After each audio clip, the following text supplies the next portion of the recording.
Red టీవీలో మీ వ్యాపార ప్రకటనల కోసం ఈ నంబర్ని సంప్రదించండి 6281747728. Hi viewers, welcome to our channel. ప్రస్తుతం మనతో పాటు సీనియర్ జర్నలిస్ట్ దాము బాలా సార్ వారితో మాట్లాడారు. నమస్కారం సార్. ఇక్కడ కాంగ్రెస్ ప్రభుత్వాన్ని కూలదోయడానికి బీజేపీ ఒక కుట్ర పన్నుతుంది అన్న ఒక వార్త బయటకు వచ్చింది సార్. మరి వార్తలో నిజం ఉందా? మరి బీజేపీ బీఆర్ఎస్ రెండు కలిపి ఈ కుట్రని పన్నుతున్నాయన్న నెరేషన్ కూడా బయటకు వస్తుంది. మరి దీన్ని రేవంత్ ఎలా అధిగమిస్తాడు? మరి మీ ఒపీనియన్ సార్ దీనిపైన?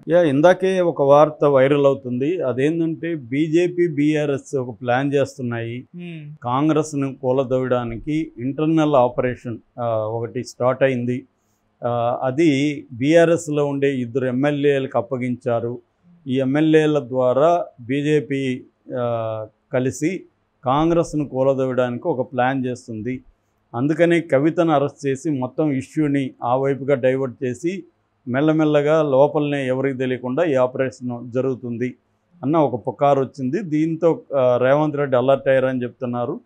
So Revanth Reddy operation occurs open చేశాడు. మొన్ననే దానం నాగేందర్, రంజిత్ రెడ్డి ఇలాంటి వాళ్ళంతా జాయిన్ అవుతున్నారు. సో ఈ క్రమంలో ఒక పక్కేమో బీఆర్ఎస్ రేవంత్ రెడ్డి ప్రభుత్వం కూలిపోతుందని డే 1 నుంచి కూడా కడియం శ్రీహరి 2వ రోజు అన్నాడు ఈ ప్రభుత్వం కూలిపోతుందని. అప్పటి నుంచి కూడా కేటీఆర్ అన్నాడు, అందరూ అంటున్నారు. ఈవెన్ కేసీఆర్ కూడా నేను అనుకుంటే ప్రభుత్వం కూలిపోతుంది అన్నట్టుగా మాట్లాడాడు. సో క్లియర్గా ఏంటంటే కేసీఆర్ కావచ్చు, బీఆర్ఎస్ కావచ్చు, రేవంత్ రెడ్డి ప్రభుత్వాన్ని కూల్చేయాలని ప్లాన్ ఎప్పటి నుంచో ఉంది. కాకపోతే ఇమ్మీడియట్ కూలిస్తే నెగిటివిటీ వస్తుంది, ఎలక్షన్లు ఉన్నాయనేది వాళ్ళు ఆలోచించినట్టు కనబడుతుంది. ఎందుకంటే రేవంత్ రెడ్డి ప్రభుత్వానికి అబ్సల్యూట్ మెజార్టీ లేదు.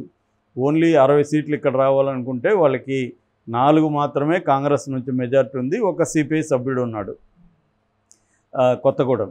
సో అందువల్ల కనీసం ఒక 10 మందిని లాగగలిగినా చాలు, కూలిపోతుంది ఈ ప్రభుత్వం. 8 మందిని లాగగలిగినా చాలు, కూలిపోతుంది. సో అది ఒక భయాందోళనలు అయితే కాంగ్రెస్లో ఉన్నాయి. అందుకని కాంగ్రెస్ ప్రభుత్వం ఏం చేస్తుంది, మొన్నటి వరకు కాంగ్రెస్ ఏమి రూల్ పెట్టుకునిందంటే మనం బీఆర్ఎస్ లాగా ఉండకూడదు. ఎందుకంటే బీఆర్ఎస్ 2014లో టీడీపీ నుంచి 12 మందిని, కాంగ్రెస్ నుంచి 5 మందిని, బీఎస్పీ నుంచి 2, సిపిఐ నుంచి 1 లాక్కున్నారు ఇప్పుడు 2014లో. ఆ తర్వాత 2018లో కాంగ్రెస్ నుంచి గెలిచిన 12 మందిని కలుపుకునేశారు. తర్వాత టీడీపీ నుంచి 2, ఇండిపెండెంట్లు 2 తీసుకున్నారు. ఆయనకి 88 మెజార్టీ ఉన్నా కూడా. సో అలాగా మనం చేయకూడదు.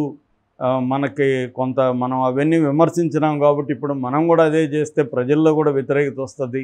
కాంగ్రెస్ ప్రభుత్వం రాగానే మళ్ళీ కేసీఆర్ చేసిందే చేశారు, మొన్నటి వరకు విమర్శించారు అన్న నెగిటివిటీ వస్తుందని వీళ్ళు ఆగారు.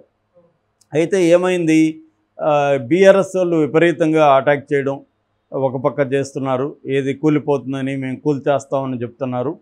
రెండో వైపు బీఆర్ఎస్లో ఉండలేని వాళ్ళు, లేకపోతే బీఆర్ఎస్ మీద హోప్ పోయిన వాళ్ళు బీజేపీలోకి వెళ్ళిపోతున్నారు. అంటే వీళ్ళేమో కాంగ్రెస్ ఏమో మేము చేర్చుకోమంటుంది, బీజేపీ ఏమో రండి రండి అని పిలుస్తుంది. సో బీఆర్ఎస్ నుంచి బీజేపీకి వెళ్ళిపోతున్నారు. దీనివల్ల కాంగ్రెస్కి దెబ్బ తగిలే అవకాశం ఉంది. రేపొద్దున బీజేపీ వీళ్ళందరినీ చేర్చుకొని బీజేపీ బీఆర్ఎస్ కుమ్మక్కయ్యి కాంగ్రెస్ ప్రభుత్వాన్ని కూలదోయచ్చు. ఎందుకంటే రేపు ఎంఐఎం కూడా వాళ్ళతో కలవదని లేదు. కాబట్టి అలాగా కలిసినప్పుడు ఏమవుతుంది, బీఆర్ఎస్ నుంచి వెళ్ళిపోయిన బీజేపీ బ్యాచ్లో ఆల్రెడీ బీజేపీకి 8 సీట్లు ఉన్నాయి, మన ఎంఐఎంకి 7 ఉన్నాయి, 15 ఉన్నాయి.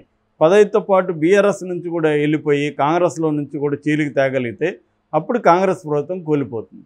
సో ఇది గ్రహించిన రేవంత్ రెడ్డి ఇమ్మీడియట్గా మేల్కొని, రెండోది ఇప్పుడైతే ఈ అట్మాస్ఫియర్ అంతా ఉంది కాబట్టి ప్రజల్లో కూడా వ్యతిరేకత రాదని చెప్పి ఆయన అనౌన్స్ చేశాడు. ఇప్పటివరకు నేను సీఎంగానే నన్ను చూశారు, ఇప్పుడు పీసీసీ ప్రెసిడెంట్గా నేనేంటో చూపిస్తాను అని రంగంలో దిగారు.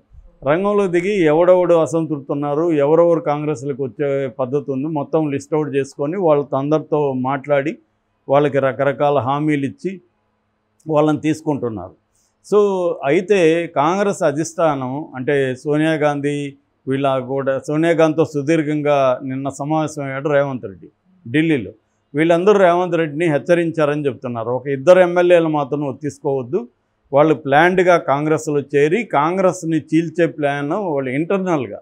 అంటే ఎప్పుడైనా కూడా ఎలా జరుగుతుందంటే శత్రువు బయట ఉంటే శత్రువుని డీల్ చేయడం వేరు, నీ ఇంట్లో శత్రువు ఉంటే డీల్ చేయడం వేరు. బయట ఉంటే నువ్వు ఈజీగా డీల్ చేయొచ్చు, ఇంట్లోనే ఎనిమిని పెట్టుకుంటే డీల్ చేయడం చాలా కష్టమైపోతుంది. అందువల్ల ఇంటర్నల్గా తొలిచేయడం అంటారు, లోపల నుంచే తొలిచేయడం చెట్టుని. అలాగా లోపల నుంచి తొలిచేయడం కోసం 2 బీఆర్ఎస్ ఎమ్మెల్యేలు వస్తున్నారు. అసలు ఒక వెర్షన్ ఏంటంటే కేసీఆరే తన మనుషుల్ని బీజేపీలోకి కాంగ్రెస్లోకి పంపిస్తున్నాడు.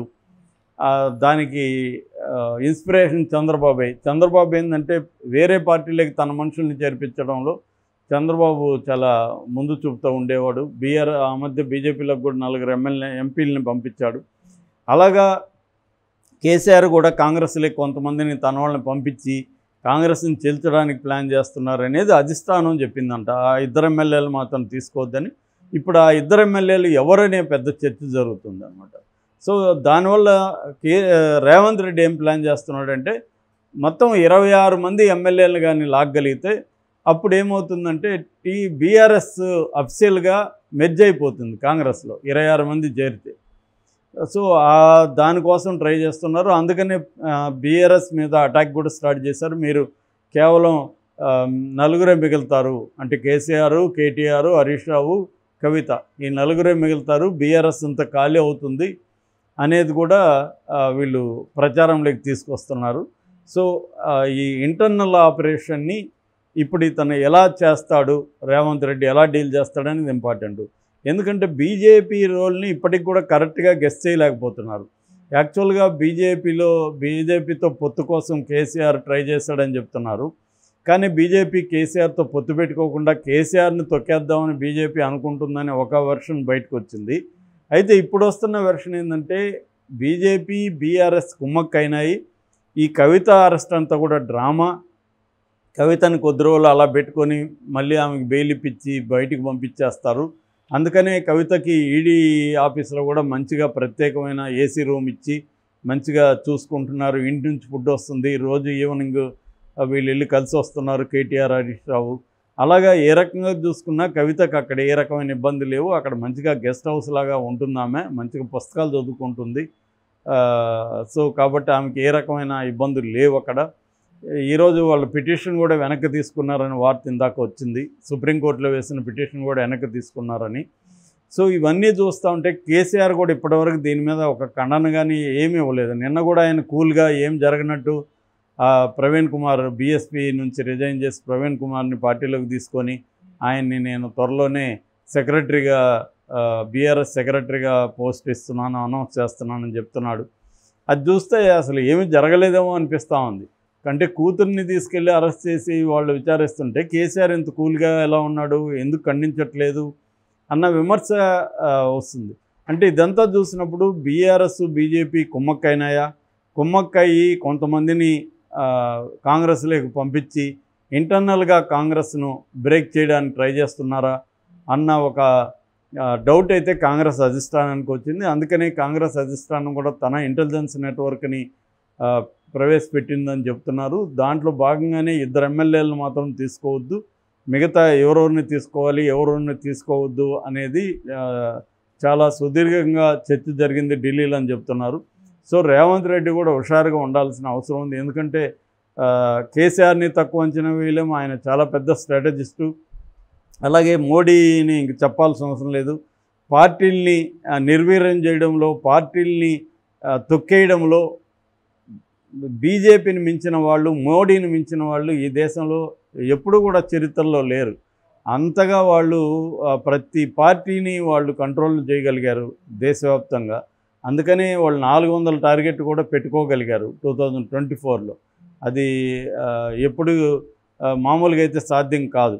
సో అందుకని వాళ్ళకి ఏంటంటే ప్రధానంగా వెస్ట్రన్ ఇండియాలో, తర్వాత నార్త్ ఇండియాలో బలం ఉంది, ఈస్టర్న్ ఇండియాలో, సౌత్ ఇండియాలో వీక్గా ఉన్నారు. అక్కడ కూడా బలాన్ని పెంచుకోవడానికి రకరకాల ప్లాన్లు చేస్తున్నారు. వెస్ట్ బెంగాల్లో వాళ్ళ ప్లాన్స్ కొంతవరకు సక్సెస్ అయింది, ఒరిస్సాలో వాళ్ళు ప్లాన్ సక్సెస్ అయింది అక్కడ అలయన్స్ రూపంలో. సో వాళ్ళు ఏంటంటే ఒకటి అలయన్స్ని పెట్టుకోవడం, రెండోది రీజనల్ పార్టీలని అవినీతి పేరుతో ఇంకో పేరుతో తొక్కేయడం, చీల్చడం, ఈ కార్యక్రమాలు చేస్తారు దేశవ్యాప్తంగా. సో ఆ రకంగా ఇప్పుడు కాంగ్రెస్ని నిర్వీర్యం చేసే పరిస్థితుల్లో, కుప్పకూల్చే పరిస్థితుల్లో వాళ్ళు ఉన్నారు. దాన్ని రేవంత్ రెడ్డి అండ్ కాంగ్రెస్ అధిష్టానం పసిగట్టిందని చెప్తున్నారు. దీని నుంచి ఎలా బయటపడుతుంది కాంగ్రెస్ అనేది చూడాలి. Okay sir, thank you so much.